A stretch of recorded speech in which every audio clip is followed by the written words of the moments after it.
Thank you very much. It's not a very visual talk. It's called Kubernetes Clusters Should Be Ephemeral, and I hope I have a lot of you nodding along or vibing with that. For those of you who are not yet, I've got 5 minutes to convince you. We've already learned a lot of the lessons about needing to be ephemeral from DevOps. There's the pets versus cattle thing, right? We don't want our systems to act like pets. We don't want to be devastated when they die. We don't want to have to pump a ton of money into them to keep them plugging along. We want our systems to be a lot more like cattle, where the life cycle is known. We do this when they're young, we do this when they're old, and we get new ones in the spring. It's seasonal, it's cyclical, it's something we can do over and over. This is something we've learned over many, many seasons of being DevOps engineers and SREs and sysadmins. We don't even want cattle in a lot of places. A good friend of mine, John, he turned me on to the phrase, we want chickens. We don't even want cattle. Cattle are big, cattle are expensive, cattle are dangerous. We want chickens, they're small, they're inexpensive. If something goes wrong with the chicken, oh well, you've got 60 others. If you ask a vet who does livestock to help you out with the chicken, they're gonna be like, no, we don't even do that. Like, there is no veterinary care for a chicken. If there's something wrong with this, great, I'm gonna get a new one. We had a phrase back in the 80s. Anyone here parents?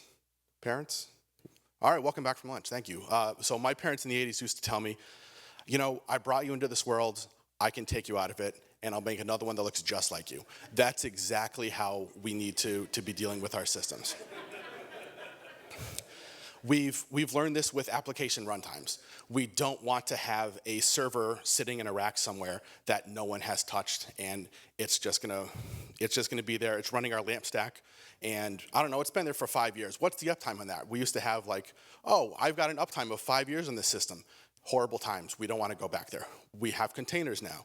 You have a manifest that says, here's my Docker file, here's what's in it. I can ship that and run that on virtually any platform around the globe in seconds now.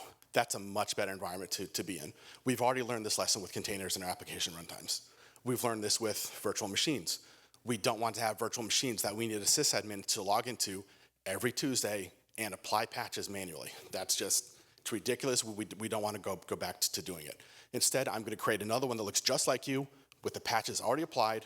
I'm going to move workloads over, and we're just going to go on with things. It's an automated thing, it's reliable, and we know how to do this already.